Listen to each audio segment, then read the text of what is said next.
నరుడా ఓ నరుడా ఏమి కోరిక, నరుడా ఓ నరుడా ఏమి కోరిక, నీవు సీఎం అయితానని చెబితే నేను తీర్చాను గనక.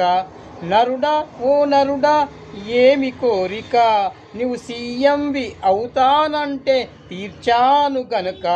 బీదవాళ్లను లేకుండా చేస్తానని చెప్పావు గనుక. నరుడా ఓ నరుడా ఏమి కోరిక, బీదవాళ్లను లేకుండా చేస్తాను అన్నావు గనక. నరుడా ఓ నరుడా ఏమి కోరిక, ప్రజలకు అన్ని సౌకర్యాలు చేస్తానని చెప్పావు గనక ఏమి కూడా చేయలేదు గనక. నరుడా ఓ నరుడా ఏమి కోరిక, నిన్ను సీఎంను చేస్తానను చెప్పాను గనక. నరుడా ఓ నరుడా ఏ